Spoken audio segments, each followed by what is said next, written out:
Bismillahirrahmanirrahim. Assalamualaikum warahmatullahi wabarakatuh.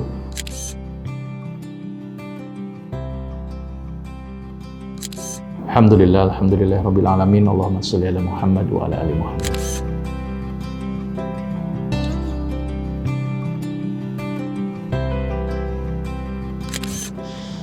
Jadi tidak ada sebenarnya dikotomi secara jelas antara pengobatan modern dengan pengobatan cara Nabi. Dan ini juga tidak harus dipertentangkan, karena ini merupakan sumber keilmuan dari Allah semuanya. Cuman pendekatannya saja, pendekatannya. Jadi pendekatan pengobatan cara Nabi adalah prinsipnya tauhid. Tauhid ini yang paling penting. Dalam kedokteran barat tidak memperhatikan aspek tauhid. Segala sesuatu itu hanya dilihat dari sisi fisik saja. Tidak hanya dari sisi yang lebih ke arah ketauhidan. Ya. Contoh yang paling sederhana, Allah berfirman dalam Al-Quran, wa idza maridtu fahuwa yasfi. Dan jika aku sakit, maka dialah Allah yang menyembuhkan aku. Kalau kita lihat, Allah menyembuhkan. Dunia kedokteran barat mungkin memandang ini tidak sesuatu yang evidence based, karena konsep barat adalah evidence based. Tapi kalau konsep Islam lebih menyondongkan kepada aspek tidak segala sesuatu itu harus evidence based. Contoh tadi ayat tadi bahwa konsep penyembuhan adalah bukan dokter yang menyembuhkan, bukan obat yang menyembuhkan, tetapi Allah yang menyembuhkan. Jadi keyakinan ini yang harus kita kuatkan, bahwa yang menyembuhkan itu adalah Allah. Logiknya gimana? Begini. Ini ada suatu luka di dalam tubuh kita. Luka ini diberikan obat, misalnya antibiotik atau antiseptik. Tujuannya biar apa? Kuman mati, bakteri mati, sehingga proses penyembuhan luka bisa lebih sempurna. Timbul pertanyaan, siapa yang menutup luka itu? Oh, selnya membelah, mengalami proliferasi, mengalami diferensiasi, dan sebagainya. Timbul pertanyaan lagi, siapa yang menyuruh sel itu membelah? Dunia kedokteran barat akan menjawab itu adalah secara otomatisasi. Saya selalu bilang bahwa seotomatisasi mesin aja perlu ada on-off-nya. Nah, konsep on inilah hak prerogatif Allah. Kapan mulainya sel itu membelah? Maka itu saya selalu bilang bahwa dokter itu hanya mengobati, bukan menyembuhkan. Dokter itu mengobati, bukan menyembuhkan. Karena hak untuk menyembuhkan adalah Allah. Siapa yang menggerakkan sel tadi? Dan siapa yang menciptakan sel tadi? Ini kan konsep tauhid sebenarnya. Maka itu saya selalu mengajarkan kepada pasien-pasien saya, kalau pengen sembuh dekat dengan Allah dulu. Karena itu kunci. Karena banyak sekali di dalam tubuh kita yang tidak bisa dijelaskan secara logik. Sel membelah, sel darah putih yang bergerak memakan kuman. Siapa yang menyuruh sel darah putih bergerak? Nggak ada tuh sel darah putih bisa kita suruh-suruh, sel darah putih ini saya lagi dalam tenggorok, tolong bergerak, nggak bisa. Berarti kan ada satu konsep yang dunia kedokteran tidak menjelaskan itu. Sulit untuk dijelaskan, karena dimasuk dalam ranah yang bicara keimanan. Nah, ini yang membedakannya. Masalah pengobatan dan jenis obatnya memang basicnya adalah berangkat dari apa yang Rasul rekomendasikan. Kalau dunia kedokteran barat, semuanya harus berbasis evidence based. Walaupun yang direkomendasikan Rasul itu juga sebenarnya bisa kita cari evidence base-nya, tetapi berangkat dari keimanan. Nah, ini yang menjadikan perbedaan antara kedokteran konvensional dengan kedokteran cara Nabi. Itu ya, intinya adalah aspek ketauhidan. Tauhid ini yang cukup penting. Jadi Allah yang menjadi hal yang cukup penting. Kira-kira begitu gambarannya.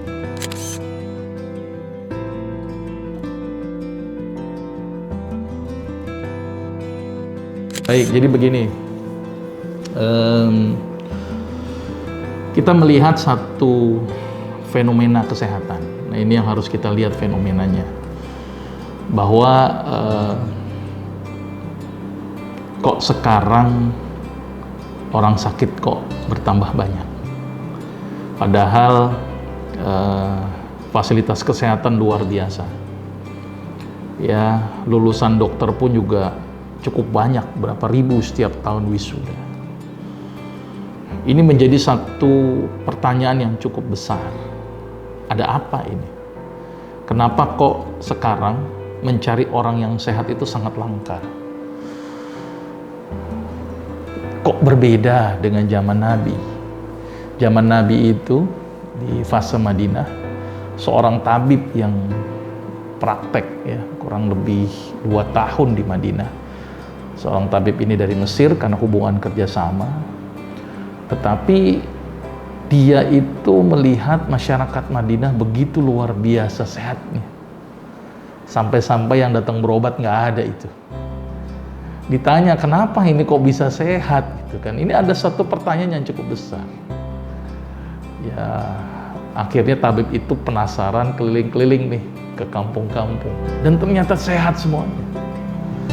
Karena nggak ada kerjaan, pulang lagi itu tabib. Nah, ini kok berbeda dengan zaman sekarang? Ini yang harus kita kaji. Ada apa? Kenapa di zaman Rasulullah orang sehat ini begitu banyaknya dan sedikit yang sakit, walaupun ada yang sakit, tapi mungkin kategorinya sedikit. Bahkan Rasulullah sendiri pun makhluk yang luar biasa sehat. Jadi kalau kita tanya siapakah orang yang paling sehat di muka bumi ini, seorang profesor juga bingung siapa ini. Ya, dokter pun bingung siapa ini ya. Maka umat Islam nggak bingung, Rasulullah. Maka itu konsep sehat itu sebenarnya melihat contoh. Kalau ada contohnya, ikutilah. Harusnya begitu. Kalau Rasul merupakan contoh, berarti ikutilah kebiasaan-kebiasaan yang Rasul lakukan. Maka kita akan sehat. Karena konsep kesehatan itu adalah harus melihat suatu bentuk role model. Ya, role modelnya seperti apa? Oh, kayak Rasul nih, bukti yang sehat, ikuti itu. Maka itu konsep sehat itu sebenarnya sudah tergambar di dalam diri Rasulullah. Ya, laqad kana fi Rasulillahi uswatun hasanah. Bahwa Rasul ini contoh terbaik, termasuk dari aspek kesehatannya. Maka itu konsep pengobatan yang paling tepat adalah melihat sebuah sosok yang benar-benar sehat. Maka itu kalau pengen hidup sehat, ikutilah Rasulullah. Rasul mengajarkan hal yang luar biasa. Dimulai dari pola tidurnya, pola makannya, kebiasaan-kebiasaannya. Coba kalau kita lihat bagaimana pola tidurnya Rasul. Ini kalau dikaji secara medis, ini sangat luar biasa. Ya, Rasulullah ini memiliki kebiasaan tidur yang kalau dikaji itu dahsyat sekali. Saya pernah mengobati pasien yang sulit tidur. Kebanyakan tergantung dengan obat-obat tidur. Tapi saya coba bagaimana mengobatinya dengan cara tidurnya Rasul. Apa kebiasaan tidur Rasul misalnya? Rasul punya kebiasaan tidur itu di awal malam. Rasul itu tidak bergadang itu kecuali dalam urusan-urusan yang memang penting. Tapi Rasul punya kebiasaan tidur di awal malam. Bahkan ada hadis yang bicara dilarang bersenda gurau habis sholat isya. Berarti kalau hitungan tidur itu di awal ya mungkin sekitar jam 8, jam 9. Dan bangun di sepertiga malam. Ya. Kalau kita hitung hidupnya untuk tidurnya tadi, itu cukup sekali. Ya. Dan kebiasaan tidur Rasulullah diawali dengan apa? Diawali dengan sesuatu yang luar biasa. Apa? Berwudu sebelum tidur. Kemudian membersihkan tempat tidur, berdoa sebelum tidur, matikan lampu sebelum tidur, dan satu lagi tidur miring ke kanan. Aktivitas ini kalau dikaji dari segi kesehatan luar biasa. Berwudu berarti bersih. Membersihkan tempat tidur, disunnahkan membersihkan tempat tidur. Membersihkan diri, membersihkan tempat tidur. Kita tahu tidur kita butuh waktu 6-8 jam. Kalau kondisi tidak bersih, maka akan berdampak apa? Menghirup zat-zat yang tidak berguna masuk ke dalam tubuh, bakteri juga terhirup. Jadi diawali tidur dengan sesuatu yang bersih. Kedua, apa kebiasaan Rasulullah tadi? Berdoa. Berdoa ini bikin tenang. Tenang itu akan bikin apa? Endorfin menjadi aktif. Maka dia akan mudah tidur. Kemudian matikan lampu. Penelitian menunjukkan bahwa tidur dengan mematikan lampu akan mengaktifasi melatonin. Apa ini melatonin? Hormon yang bikin dia lelap tidur. Dan tidur miring ke kanan. Kenapa tidur miring ke kanan? Karena kita tahu bahwa jantung lebih tinggi dibandingin otak. Ketika dia tidur miring ke kanan, otomatis nutrisi makanan menuju otak menjadi lebih baik. Ini salah satu contoh bahwa ternyata dengan melakukan ritual yang dilakukan Rasulullah itu sangat mudah untuk orang tidur pules. Adanya endorfin, adanya melatonin, kebersihan diri, dan sirkulasi darah menuju otak. Ini baru satu contoh bagaimana tidurnya Rasulullah. Belum lagi makannya Rasul. Saya pernah mengobati pasien yang menderita penyakit gastritis atau masalah di lambung. Saya pilih, cobalah ikuti makannya Rasul. Gimana kebiasaan makan Rasulullah? Makan cukup menegakkan tulang punggung. Kalau tidak sanggup, sepertiga, sepertiga, sepertiga. Sepertiga makanan, sepertiga minuman, dan sepertiga nafas. Jadi konsep makannya itu jangan berlebihan. Dan makanan yang masuk ke dalam tubuh kita harus apa? Harus halal dan baik. Ya ayyuhan nas kulu mimma fil ardi halalan thayyiban. Itu dulu kuncinya. Dan ini perintah dari Allah. Ya. Terus kemudian tadi sepertiga. Jadi makan tidak berlebihan. Terus kemudian ada juga Allah bilang wa kulu washrabu wa la tusrifu. Makan dan minum tetapi jangan berlebihan. Halal, baik, tapi jangan berlebihan. Karena sesuatu yang baik pun kalau berlebihan akan berdampak buruk. Ya. Belum lagi kebiasaan makan Rasul, pakai tangan nih 3 jari ini.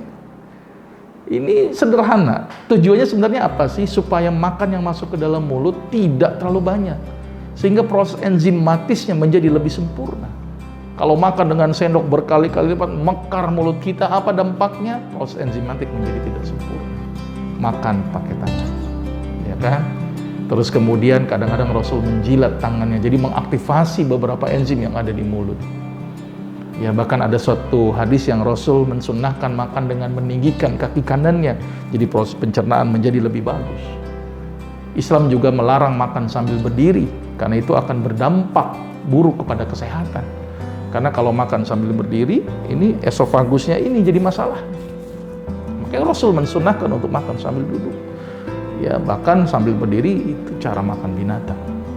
Nah, terus kemudian makan kalau bisa jangan sampai lapar sekali. Karena kalau terlalu lapar juga akan berdampak buruk pada tubuh. Atau terlalu kenyang, maka itu porsinya tadi sepertiga, ada batasannya. Nah, ini salah satu contoh bahwa ternyata dengan mengikuti makannya Rasulullah saja itu bisa mengobati banyak aspek kesehatan. Itu makan. Belum lagi kebiasaan Rasulullah, ya. Rasulullah sholat tahajud. Kita tahu bahwa sholat tahajud begitu luar biasa, ya. Sholat tahajud itu meningkatkan respon imun. Sholat tahajud mencegah timbulnya stres. Sholat tahajud sangat bagus untuk mengontrol gula darah. Sholat tahajud bagus untuk mengontrol tensi. Itu dari sholat tahajud. Kemudian kebiasaan-kebiasaan Rasulullah olahraga. Kemudian Rasul juga punya kebiasaan aktivitasnya, ya, perang dan sebagainya. Ini luar biasa nih olahraganya Rasul juga. Nah, ini menunjukkan bahwa ternyata mengikuti Rasulullah dari banyak aspek itu menyebabkan kita menjadi lebih sehat.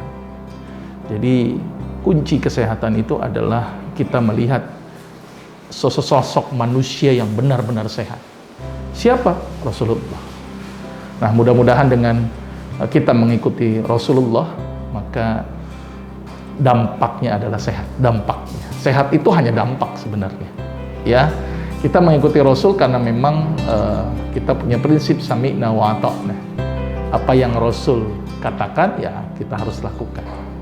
Termasuk yang cukup luar biasa, Rasul rutin berbekam. Nah, ini juga penting ini. Rutin kan berbekam.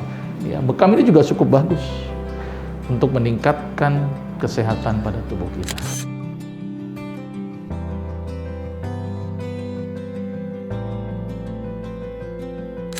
Baik, salah satu hal yang luar biasa adalah berpuasa. Ya, kita tahu bahwa puasa ini perintah Allah.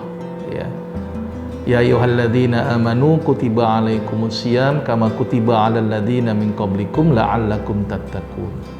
Ini kunci ini. Kenapa Allah bilang ya ayyuhalladzina amanu, kenapa enggak ya ayyuhan nas? Ini perkataan yang sederhana, tapi kalau dikaji penting ini. Aman itu kan orang yang beriman, yakin ini kepada Allah, yakin kepada Rasulullah.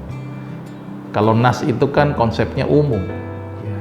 Jadi puasa ini merupakan kewajiban bagi orang-orang yang beriman. Kalau nggak beriman mah nggak wajib untuk puasa. Jadi ini salah satu hal yang cukup mendasar. Terus bagaimana efek dari kesehatan itu sendiri dari puasa? Saya akan terangkan ini. Nanti antum boleh pakai yang tadi, tapi yang paling penting kesehatannya begini. Ya. Jadi begini, ketika orang berpuasa, apa yang terjadi? Pasti timbul lapar. Pasti ini, kalau nggak lapar haus. Apa yang terjadi ketika lapar? Ini unik sekali kalau kita kaji ketika orang lapar. Jadi ternyata ketika orang lapar itu akan mengaktifasi proses kimiawi di dalam tubuh. Kita bahas satu persatu apa yang menyebabkan lapar terlebih dahulu. Sebelumnya kita lihat siklus puasa kita.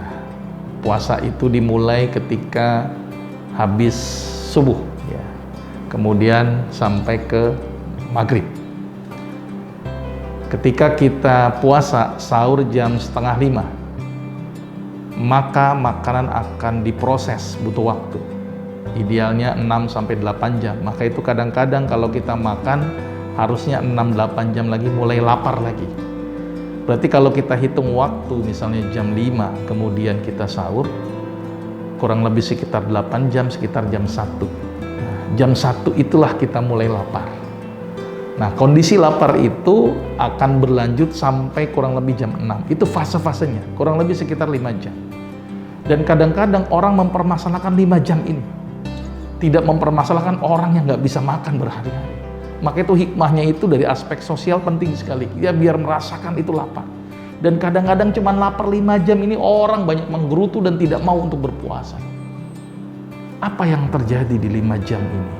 Mungkin kalau jam 8, jam 9 nggak mungkin lapar nih. Tapi mulai laparnya sekitar jam 1. Saya akan terangkan dari sisi aspek kesehatan. Ketika lapar itu dipicu oleh dua aspek. Kosongnya lambung atau turunnya kadar gula di dalam darah. Saya akan bicara dari lambungnya dulu. Ketika lambung kosong, kalau orang awam bilangnya kerucuk-kerucuk itu, ternyata ketika kosong, tubuh menghasilkan satu zat yang disebut dengan grelin.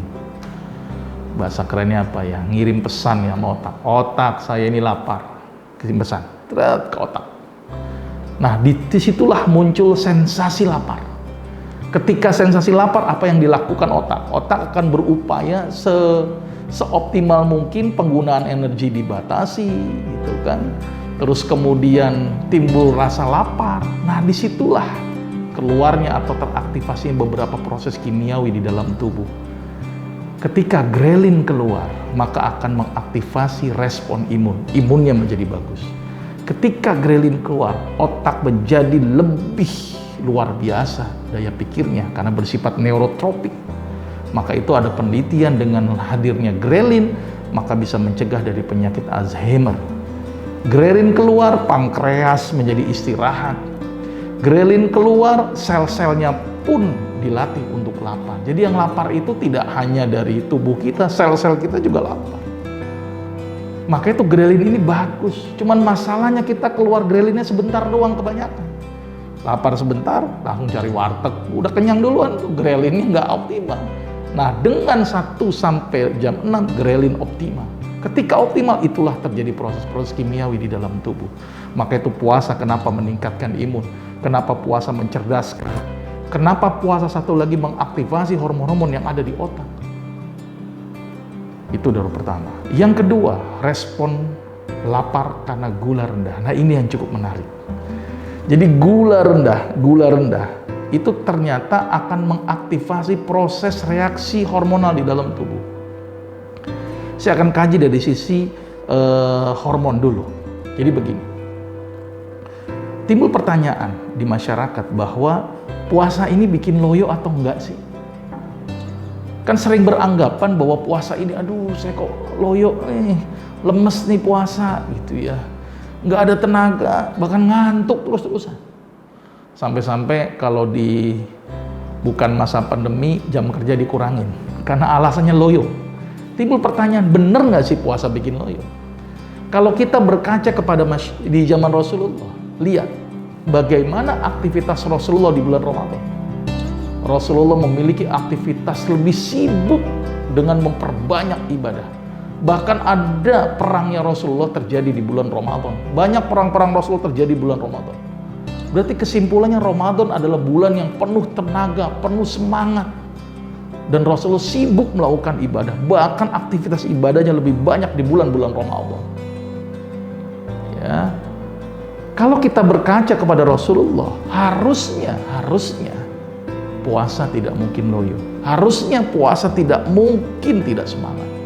Harusnya tidak loyo dan tidak semangat. Kenapa timbul loyo? Kita akan bahas satu persatu. Kalau kita kaji dari sisi apa yang terjadi dari sisi hormon dalam tubuh kita. Ketika gula di dalam darah tinggi, maka akan terjadi pesan kepada pankreas, khususnya di sel beta. Itu produksi yang namanya insulin. Insulin ini nanti fungsinya adalah untuk memasukkan glukosa atau gula dari kondisi orang yang kenyang masuk ke dalam sel hati, sel otot, dan sel lemak. Jadi fungsinya hanya satu ketika orang kenyang, aktivasi dari si insulin. Tapi kalau kita lihat dari orang yang lapar, ini cukup menarik kalau dikaji lebih detail lagi. Ternyata ketika lapar, kondisi di dalam darah, gula itu rendah, yang disebut dengan hipoglikemi. Ketika gula rendah, nah ini yang cukup menarik tadi. Ternyata dia akan mengaktifasi kelenjar di ginjal, produksi yang namanya epinefrin. Dan epinefrin ini baru mengaktifasi pankreas, khususnya sel alfa, produksi yang namanya glukagon. Glukagon ini kadang-kadang tidak pernah kita gunakan, karena kita jarang sekali lapar. Kita lebih banyak menggunakan insulin kita untuk menormalkan gula darah kita, tetapi jarang sekali kita menggunakan glukagon kita. Apa fungsi glukagon? Ngambil cadangan-cadangan tenaga yang disimpan tadi. Supaya apa? Gulanya naik. Dan glukagon ini ketika keluar, ada sebagian orang mengatakan kenyangnya luar biasa. Bahkan ada yang bilang tuh kayak makan 10 piring. Berarti harusnya ketika glukagon keluar, kita nggak loyo. Karena sudah dipenuhi dengan glukagon dengan narikin cadangan-cadangan energi yang ada di dalam tubuh. Apalagi yang lemaknya banyak, itu bisa dipecah. Aspek pertama, ternyata tidak berhenti di situ saja orang lapar. Ternyata epinefrin akan mengaktifasi otak, menghasilkan beberapa hormon. Salah satunya adalah GH, FSH, LH, TSH. Hormon apa ini? Kita kaji satu persatu. Dan biasanya hormon ini keluar ketika jam malam hari, ya, di tengah malam. Tetapi ketika lapar, hormon ini juga keluar. Saya bahas satu persatu. GH, apa ini? Growth hormone, hormon pertumbuhan. Maka itu puasa ini sangat bagus untuk merangsang pertumbuhan, khususnya pada anak-anak. Maka itu puasa pada anak-anak dilatih supaya GH-nya menjadi muncul. Ingat, tumbuh itu ke atas, bukan ke samping. Maka itu pentingnya GH. Ya, tidak hanya aspek makan anak itu tumbuh, tapi pentingnya growth hormone. Satu. Yang kedua, FSH dan LH. Apa ini? Hormon yang bikin wanita menjadi lebih subur. Maka itu di bulan Ramadan ini ajang yang terbaik untuk bikin anak harusnya. Karena wanita suburnya luar biasa. Ini dicolek aja hamil ini wanita ini ya. Karena kenapa? Karena FSH dan LH-nya menjadi bagus. Maka itu orang-orang yang sulit punya anak, puasa. Karena insya Allah menjadi lebih bagus dan kualitas telurnya menjadi bagus. Ada sebuah penelitian menarik ini, walaupun ini mungkin kurang tepat, tapi ini penelitian yang luar biasa. Jadi ayam yang tidak bertelur lagi biasanya dipotong. Nah, oleh seorang peneliti, coba deh ayamnya nggak usah dipotong dulu. Ya, ayamnya dipuasakan selama kurang lebih 10 hari. Dan ayamnya nurut lagi disuruh puasa. Ya, makanya kalau orang disuruh puasa nggak nurut, jangan-jangan lebih rendah dari ayam ini. Apa yang terjadi ketika dipuasakan 10 hari?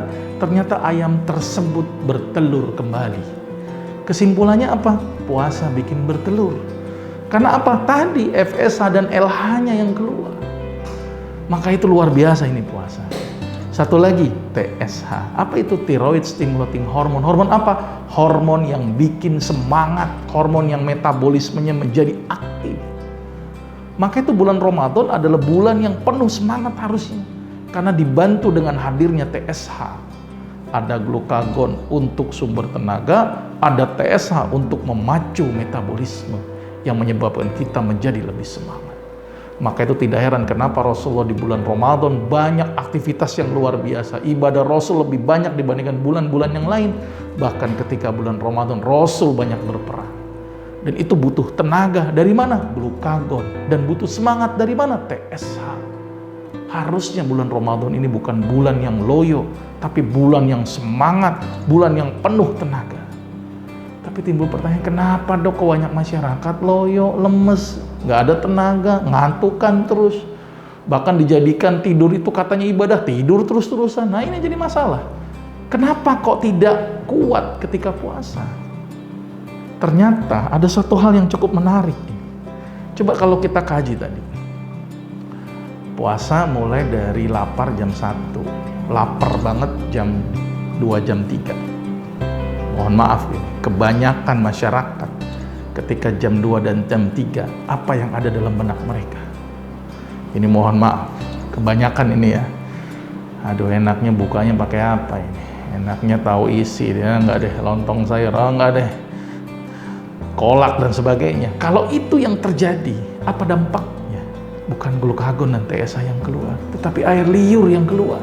Maka itu di bulan Ramadan tuh banyak orang itu ngiler terus-terusan, liurnya banyak. Mungkin disebabkan karena mikirin buka, mikirin makan. Harusnya bulan Ramadan dijadikan bulan untuk apa? Mikirin ibadah. Target hafalannya bagaimana? Target baca Qur'annya bagaimana? Itu yang ada dalam benak kita. Karena Rasul juga mencontohkan ketika buka nyari apa? Kurma dulu, sudah.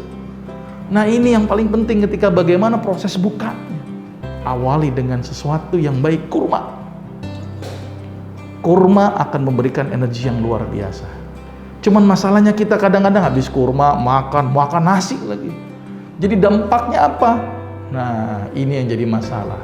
Ramadan ketika buka dijadikan ajang balas dendam karena lapar yang luar biasa. Nafsunya diumbar. Padahal ketika bulan Ramadan ini ajang yang terbaik untuk meredam nafsu, termasuk nafsu makan. Jadi saran saya ketika berbuka, kurma, minum air putih, sholat. Jangan nih, udah makan kurma, udah air putih, terus kemudian makan yang banyak, habis itu makan nasi. Dampaknya lambung menjadi mekar. Ditambah lagi sholatnya ketinggalan. Biasanya azan qomat 5-10 menit, gara-gara sibuk ngurusin buka bisa setengah jam itu. Maka itu ketika buka, kurma, air putih, sholat dulu. Supaya ada waktu untuk kurma itu memberikan aspek kenyang. Habis sholat bolehlah makan ringan.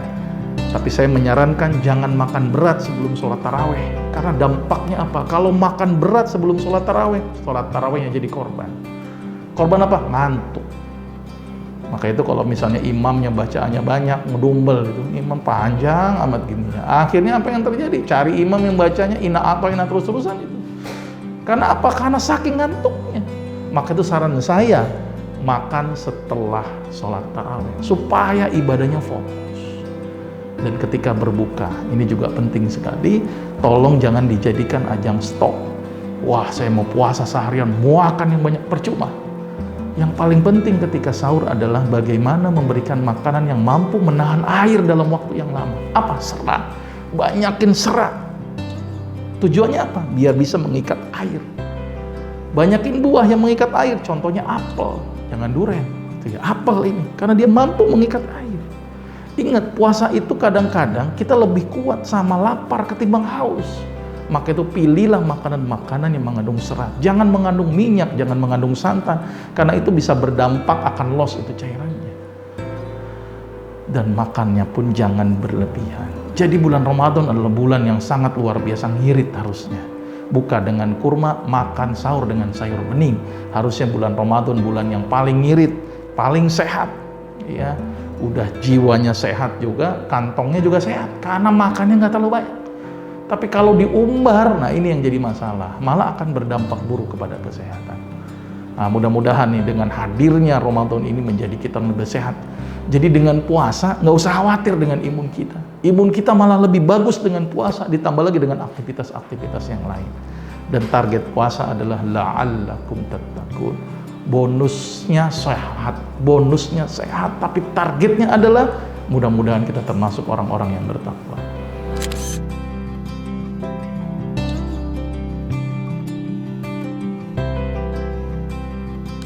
Ya, kenapa selain tadi saya jelaskan masalah hormonal, kenapa kita kok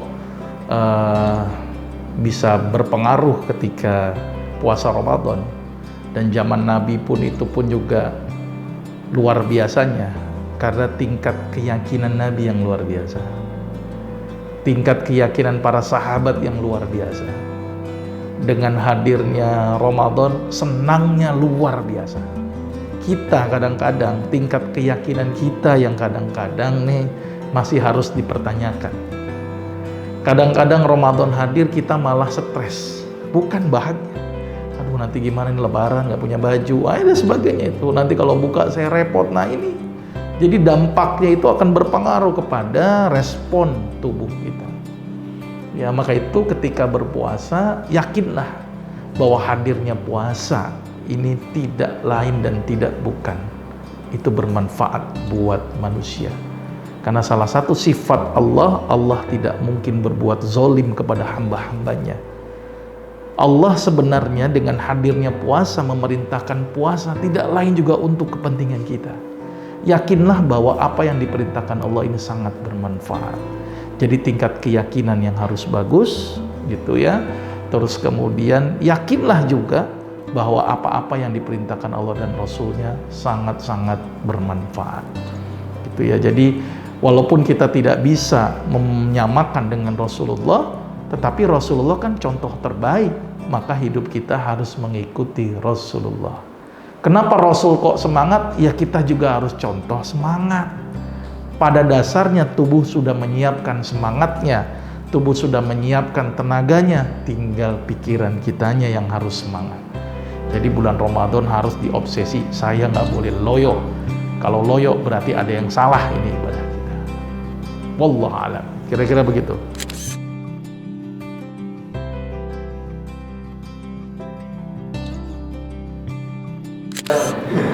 Oh begitu ya. Jadi begini.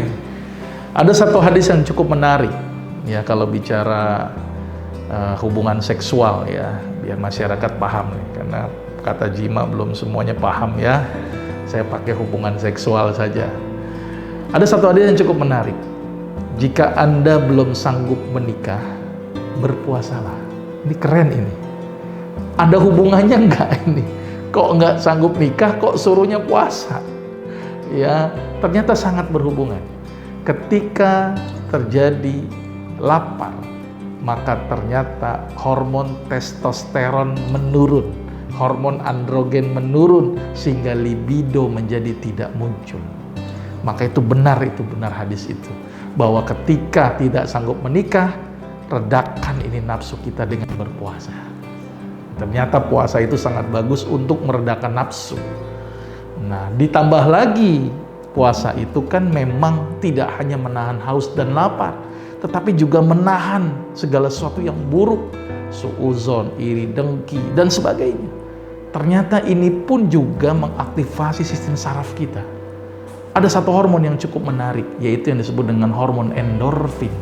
Kalau kita mampu menahan amarah kita, kalau kita mampu menahan emosi kita di bulan Ramadan, maka hormon kortisol tidak terlalu berlebihan dan hormon endorfin menjadi lebih bagus. Maka itu ketika kita mau menahan itu dari sisi kesehatan, endorfin naik, kortisol turun. Apa dampaknya?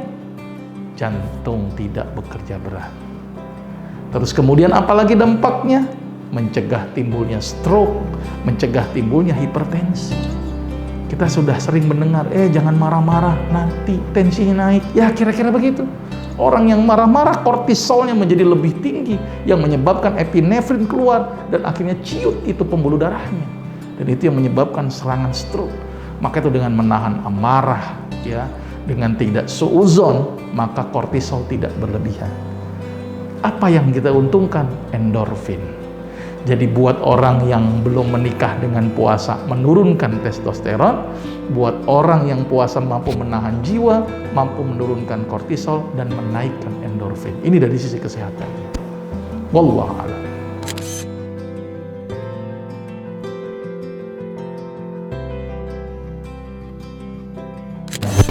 Baik, tadi bulan Ramadan adalah bulan ngirit harusnya. Ngirit, makan 3 kali jadi 2 kali harusnya. Tapi kalau ada sebagian masyarakat Ramadan ini malah bulan boros, dicari makan yang enak-enak. Padahal ada 2 kenikmatan yang didapatkan pada orang yang berpuasa. Apa kedua kenikmatan itu? Ketika dia berbuka dan ketika bertemu dengan Rabb-nya. Apa yang terjadi ketika berbuka? Ketika kita ingin berbuka, rasa lapar kemudian didapatkan makanan dan siap disaji, itulah fase yang luar biasanya. Timbul kebahagiaan di sana. Seharusnya kalau kita lihat, orang yang lapar, makan gak enak jadi enak. Tapi orang yang kenyang, makan seenak apapun jadi biasa saja. Maka itu nikmatnya lapar itu merasakan nikmatnya kita memenuhi kebutuhan lapar kita. Makan yang gak enak ketika lapar jadi enak itu karena saking lapar. Jadi sebenarnya ketika berbuka sebenarnya sudahlah, nggak usah yang macam-macam. Yang paling bagus, yang paling sederhana, yang sesuai dengan contoh dari Rasulullah, kurma. Kurma itu murah. Dok, nggak mampu beli kurma, udah minum aja air putih. Kan contohnya begitu. Itu ngiritnya minta ampun. Dok, saya susah nih, nggak punya air putih, datang ke masjid. Itu banyak tuh buka, itu ngiritnya luar biasa. Ya, masjid banyak ngadain buka-buka itu ya. Nah, makanan apa yang paling bagus ketika berbuka? Usahakan batasi makanan-makanan yang merusak tubuh. Ya, ini yang sering terjadi. Puasa meningkatkan imun. Tetapi kalau kita mengkonsumsi makanan-makanan yang merusak tubuh, imun kita menjadi turun. Apa yang merusak tubuh? 5P. Penyedap, pengawet, perasa, pewarna, pemanis sintetik. Hindari itu karena imun kita menjadi degradasi. Terus saya kalau pengen manis gimana? Madu. Ganti dengan madu. Dok, mahal. Kalau mahal ya ganti yang lain lah yang paling lebih aman. Misalnya stevia. Oh masih mahal. Gula Jawa. Masih mahal. Ya nggak usah makan gula. Ya intinya sih nggak harus ngirit, ya tidak harus makan itu. Nah, terus apa yang diperbanyak? Perbanyaklah buah dan sayur. Buah mungkin mahal, sayur murah. Ya, sayur bayam kan seikat nggak mahal ya dibandingin buah. Jadi sebenarnya bulan Ramadan itu bulan yang ngirit sebenarnya. Apalagi aktivitasnya harus dilakukan dengan banyak, berarti butuh sumber energi. Iya, kurma itu sumber energi. Jadi kalau ditanya realnya gimana sih makanan yang paling murah? Udahlah sayur. Sayur bayam kayak sayur kangkung, sayur singkong. Nah, pada orang-orang yang mah hati-hati nih, ada beberapa hal yang harus diperhatikan. Ketika berbuka, janganlah dimulai dengan sesuatu yang dingin. Karena ketika dingin, itu akan berdampak merangsang pengeluaran asam lambung. Kemudian jangan sesuatu yang pedas. Ya, kita tahu kalau masyarakat buka itu kan gorengan tambah cabai itu. Nah, ini hati-hati ini buat orang yang sakit mah, biasanya akan memicu. Sama kolak, ini juga favorit banget nih kolak ini. Pada orang-orang yang mah hati-hati. Karena kandungan santan, kandungan susu itu bisa merangsang pengeluaran asam lambung dalam jumlah yang banyak. Maka itu benar Rasul mencontohkannya itu kurma. Walaupun sebenarnya di zaman Rasulullah memang hanya adanya kurma. Tapi sebenarnya kan ada alternatif lain. Tapi kenapa Rasul merekomendasikan kurma? Karena kurma memberikan energi yang sangat instan. Maka itu sumber energi penting. Dan satu lagi yang paling penting, kurma ini mengandung triptofan. golongan asam amino yang dibutuhkan oleh tubuh untuk apa? Untuk membentuk neurotransmitter otak yang disebut dengan serotonin. Maka itu berbuka dengan kurma membuat hati kita, pikiran kita jadi lebih baik, moodnya menjadi bagus. Maka itu kalau ada teman kita, saudara kita, tetangga kita yang moodnya nggak bagus, kasihin kurma. Mudah-mudahan moodnya menjadi bagus. Karena serotoninnya cukup tinggi. Dok, kalau nggak ada kurma, ada nggak yang bikin mood bagus? Ada, pisang. Makanlah pisang kalau memang nggak mampu beli kurma. Dan yang paling bagus pisang itu adalah pada kulit pisangnya. Kalau doyan, makan pisang sama kulitnya. Kalau doyan. Kalau nggak doyan, ya sudah pisangnya saja. Gitu kan? Maka itu penting nih konsumsi serotonin biar moodnya menjadi bagus. Misalnya kita dapetin orang nih, kok bete amat nih, udah kasihin kurma. Masih bete tuh dok, kurma lagi, kasihin terus. Masih bete terus, kulit pisang terakhir gitu ya. Karena ternyata serotoninnya saya bicara. Ya ini menunjukkan bahwa ternyata ada loh makanan-makanan pengganti di dalam tubuh kita yang bisa digantikan. Kalau nggak ada kurma, pisang. Nggak ada pisang apalagi? Ada lagi coklat. Tapi kan coklat mahal. Alpukat, itulah beberapa makanan-makanan yang bisa digantikan sebagai sumber triptofan. Kira-kira begitu. Intinya kalau ditanya yang bagi masyarakat yang murah, sayur, banyakin sayur. Ya, jadi orang makan sayur itu insya Allah lebih sehat gitu ya. Sehat, murah, ngirit lagi. Kira-kira begitu. Allah Allah.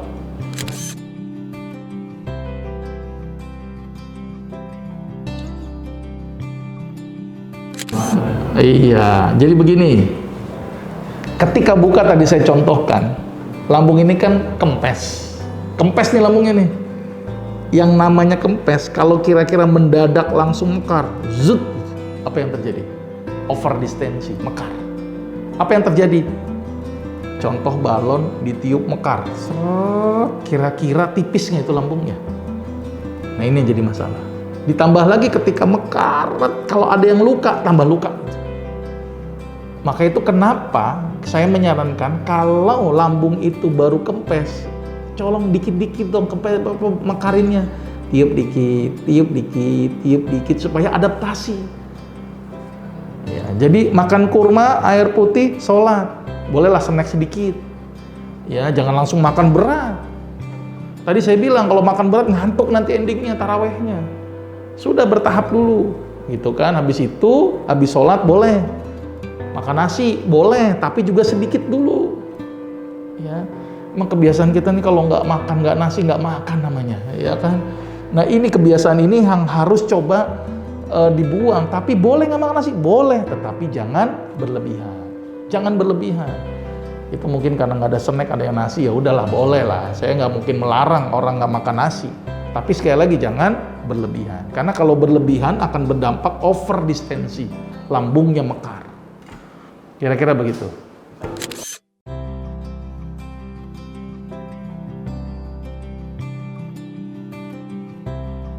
Baik, hipotensi adalah kondisi di mana tekanan darah rendah. Kenapa bisa tekanan darah rendah? Karena boleh jadi jantungnya yang lemah dalam memompa, boleh jadi cairannya yang sedikit, ya, boleh jadi kandungan garam di dalam sirkulasi darahnya yang sedikit. Penyebab hipotensi banyak faktor, ya. Tapi obat darah rendah itu lebih enak daripada darah tinggi. Obat darah tinggi dilarang makan garam, ya, tapi obat darah rendah malah garam dibolehkan. Jadi sebenarnya penyakit darah rendah pada orang-orang yang berpuasa tuh aman-aman aja, ya, karena makannya dibanyakin. Sebagian orang bilang, makannya tolong nih, makan daging, makan macam-macam. Sebenarnya yang paling sederhana adalah perbanyak makan sebenarnya. Perbanyak minum, supaya apa? Asupan cairannya banyak. Atau yang paling sederhana, garam diperbanyak. Itu pada orang-orang yang hipotensi. Tapi pada prinsipnya bukan itu saja. Biasanya orang-orang yang hipotensi ini perlu untuk gerak atau olahraga. Nah, saya menyarankan bagi orang-orang yang hipotensi di bulan Ramadan, olahraga. Garamnya agak banyak sedikit. Konsumsi jahe, karena jahe bisa menaikkan tensi. Minum yang banyak. Karena kalau pada orang tensi minumnya sedikit, makan malah malikin tensinya makin drop. Minum yang banyak supaya bisa mencukupi volume cairan di dalam darah. Kira-kira begitu.